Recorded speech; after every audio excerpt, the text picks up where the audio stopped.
வணக்கம். நியூஸ் போர் செய்திகள்.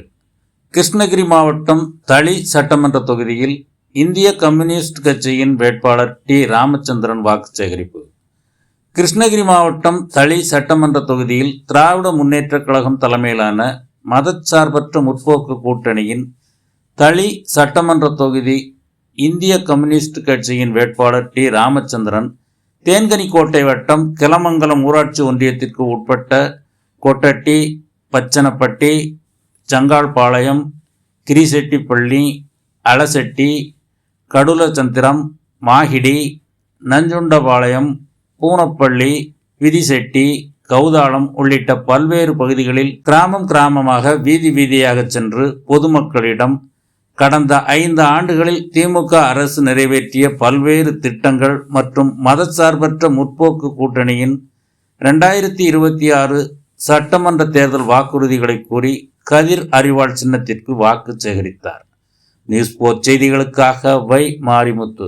கௌதாளம் கிராமத்தை சார்ந்த அன்பு பெரியோர்களே, அருமை தாய்மார்களே, சகோதர சகோதரிகளே, இன்றைக்கு உங்கள் கிராமத்துக்கு கதிர் அருவாள் சின்னத்திலே வாக்கு சேகரிக்க என்னோடு வருகை தந்திருக்கின்ற திராவிட முன்னேற்ற கழகத்துடைய தலைவர்களில் ஒருவரான அருமை தோழர் ஸ்ரீதர் அவர்களே மற்றும் இந்திய கம்யூனிஸ்ட் கட்சியை சார்ந்த மாவட்ட குழு உறுப்பினர் ஜெயராமன் அவர்களே, இந்திய கம்யூனிஸ்ட் கட்சியுடைய ஒன்றிய செயலாளர் பாசத்துக்குரிய தோழர் சி கிருஷ்ணப்பா அவர்களே, விடுதலை சிறுத்தை இயக்கத்துடைய மாவட்ட துணை செயலாளர் மஞ்சுநாத் அவர்களே, காங்கிரஸ் பேர் இயக்கம், தேமுதிக உள்ளிட்ட கூட்டணி கட்சியுடைய நிர்வாகிகளே, பங்கேற்றிருக்கின்ற வாக்காளர் பெருமக்களே, உங்கள் அத்தனை பேருக்கும் புரட்சிகரமான மாலை நேர வாழ்த்துக்களையும் வணக்கத்தையும் தெரிவித்துக் கொள்கிறேன்.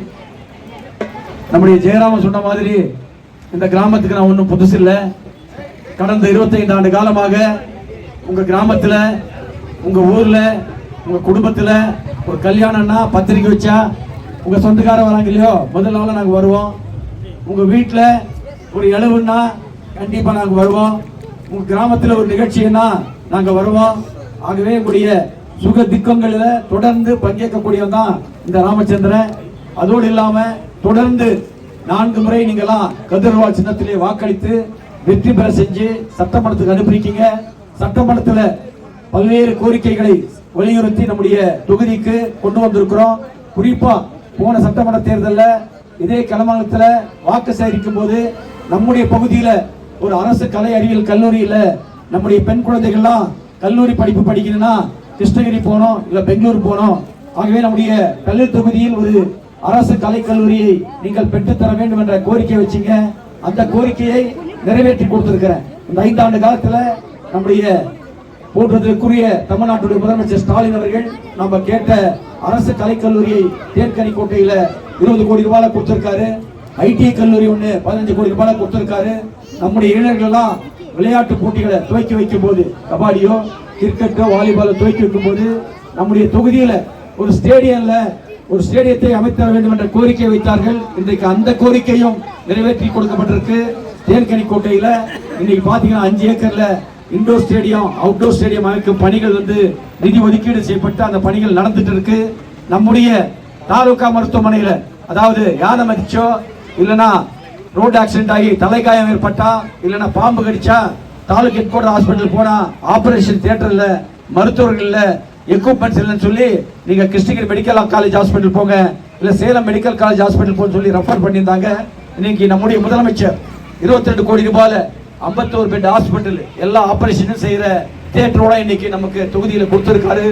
அதோடு இல்லாம நம்முடைய பகுதியில உங்களுக்கு எல்லாம் தெரியும், இந்த சாலைகள் எல்லாம் 2006க்கு முன்பு ஒரு வழிச்சாலையா இருந்தது. ஒரு பஸ் வந்தா ஆப்போசிட்ல ஒரு பைக் போக முடியாம இருந்தது. நான் வந்த பிறகுதான் 2 வழிச்சாலையை அதை மாத்தணும். அதோடு இல்லாம இன்னைக்கு பாத்தீங்கன்னா ஓசூர் டிவிஎஸ்ல இருந்து மாநில எல்லையில இருந்து ஓசூர், கிளமங்கலம், அதே மாதிரி நாகமங்கலம், அதே மாதிரி பாத்தீங்கன்னா ராயகோட்டா வரைக்கும் 40 கிலோமீட்டர் இன்னைக்கு டாடா எலக்ட்ரானிக்ஸ் நிறுவனம் இருக்கு. எங்க சொந்த பஞ்சாயத்துல எங்க நிலத்தை கொடுத்து கொண்டு வந்திருக்கிறோம். அந்த டாடா எலக்ட்ரானிக்ஸ் இன்னைக்கு 75,000 பேர் வேலை செய்யறாங்க. நம்முடைய மாவட்டத்தை சேர்ந்தவங்க இளைஞர்கள் படித்தவங்க 16,000 பேர் வேலை செஞ்சுட்டு இருக்காங்க. சமீபத்தில் 2 மாசம் படி கூட ஒரு வேலை வாய்ப்பு முகாமை நம்முடைய தளி தொகுதியில் ஏற்படுத்தி ஒரு 500 இளைஞர்கள், படித்த இளைஞர்கள் கலந்துக்கினாங்க. அதுல 318 பேர் வந்து தேர்வு செய்யப்பட்டு அவங்களுக்கு வேலை வழங்கப்பட்டிருக்கு. அங்க ஒரு ஷிஃப்ட்டுக்கு வந்து 8000 பேர் 9000 பேர், 300 வண்டி 200 வண்டி பஸ் வரும். அடிக்கடி கிளம்பாளத்தில் ஆக்சிடென்ட் நடக்கும்.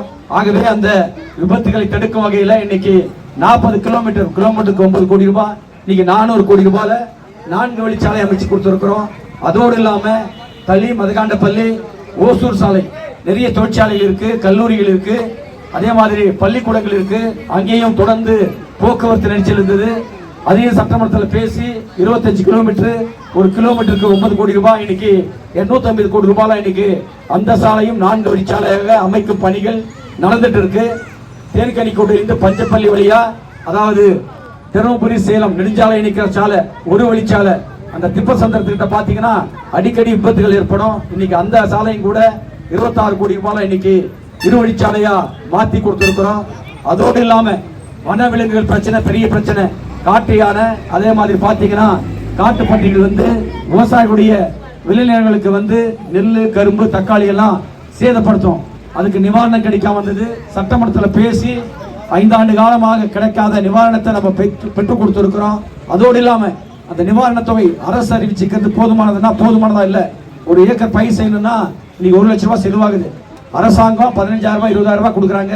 அந்த நிவாரண தொகையை 2 லட்சமாக உயர்த்தி கொடுக்கணும்னு சொல்லி கூட சட்டமன்றத்தில் பேசி இருக்கிறோம். அதே மாதிரி யானைகள் தாக்கி உயிரிழப்பு ஏற்பட்டா 3 லட்சம் ரூபாய் கொடுத்திருந்தாங்க. நம்முடைய கலைஞர் ஆட்சிக்கு வந்த பிறகு 5 லட்சம் ரூபாய் பண்ணாங்க. நம்முடைய ஸ்டாலின் இன்னைக்கு 10 லட்சம் ரூபாய் உயர்த்தி இருக்காங்க. அதுவும் போதுமானதாக இல்லை. 25 லட்சம் ரூபாய் கொடுக்கணும். அதே மாதிரி யானை தாக்கப்பட்டு உயிரிழந்த குடும்பத்துக்கு அரசு வேலை கொடுக்கணும்னு சொல்லி கூட அரசாங்கத்துல சட்டமன்றத்தில் பேசி இருக்கிறோம். அதோடு இல்லாம பாத்தீங்கன்னா நம்முடைய வனப்பகுதியை ஒட்டி அந்த யானைகள் குடியிருப்பு பகுதிக்கு வராம இருக்கிறதுக்கு சோலார் ரோப் பென்ஸ் அமைக்கணும்னு சொல்லி போன சட்டமன்ற தேர்தலில் ஓட்டி கேட்கும் போது பொதுமக்கள் இடத்துல கோரிக்கை வச்சாங்க. அந்த கோரிக்கையை கூட நிறைவேற்றும் வகையில் இன்னைக்கு தளி தொகுதியில இன்னைக்கு ஒரு கிலோமீட்டருக்கு 35 லட்சம் ரூபாய், பாத்தீங்கன்னா 55 கிலோமீட்டருக்கு இன்னைக்கு 19 கோடி ரூபாய் இன்னைக்கு அந்த சோலார் ரோப் பென்ஸ் அமைக்கும் பணிகள் நடந்துட்டு இருக்கு. இன்னும் மீதி ஒரு 105 கிலோமீட்டர் தூரம் இருக்கு. அந்த 105 கிலோமீட்டர் தூரம் அந்த சோலார் ரோப் பென்ஸ் அமைச்சா யானை பிரச்சனை இருக்காது. நிச்சயமாக வருங்காலத்தில் சட்டமன்றத்தில் பேசி வரப்போது நம்முடைய முதலமைச்சர் ஸ்டாலின் தான் அதைக்கும் நிதி பெற்று அந்த பணிகளும் செஞ்சா, அதாவது மனித வனவிலங்கு மோதலில் தடுக்க முடியும். அதோடு இல்லாம பாத்தீங்கன்னா கடந்த தேர்தலில் நம்முடைய முதலமைச்சர் வந்து பல்வேறு அறிவிப்புகளை தேர்தல் நேரத்தில் அறிவிச்சாங்க. அறிவித்த அத்தனை அறிவிப்புகளையும் நம்முடைய முதலமைச்சர் நிறைவேற்றி கொடுத்திருக்காரு. உங்களுக்கு எல்லாம் தெரியும், மகளிருக்கு வந்து விடியல் பயணம், அதாவது டவுன் பஸ்ல நீங்க வந்து பணமே கொடுக்காம எங்க வேணா ஏறலாம், எங்க வேணா இறங்கலாம் சொன்னாரு. இதெல்லாம் முடியாதுன்னு சொன்னாங்க சில பேர். இப்ப முடிச்சு காட்டினவர் யாருன்னா நம்முடைய முதலமைச்சர். நீங்க எல்லாம் போயிட்டு இருக்கீங்க டவுன் பஸ்ல, உங்ககிட்ட யாருமே கட்டணம் கேட்கறது இல்லை.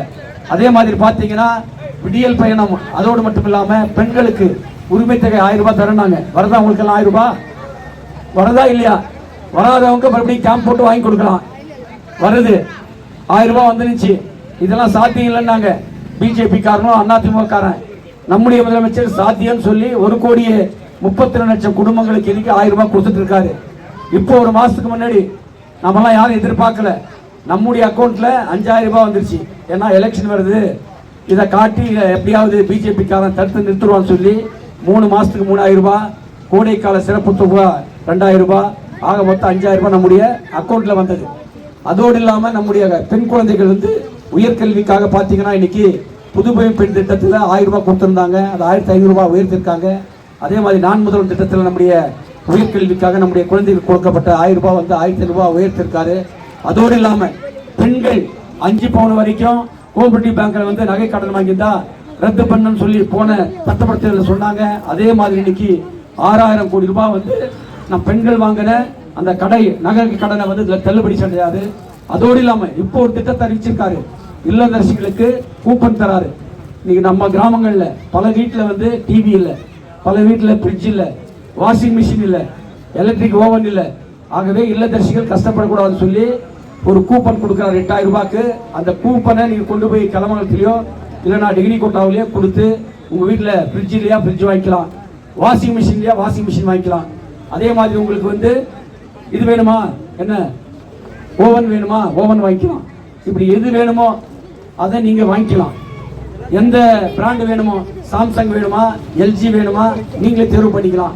அதோடு இல்லாமல் பெண்களுக்கு இப்போ குறிப்பாக பார்த்தீங்கன்னா மகளிர் குழு சுய உதவிக்குழுக்கு வந்து 5 லட்சம் ரூபாய் வரைக்கும் எந்த விதமான கேரண்டி இல்லாமல் அதாவது வட்டி இல்லாமல் இன்னைக்கு கடன் கொடுக்க போறாங்க.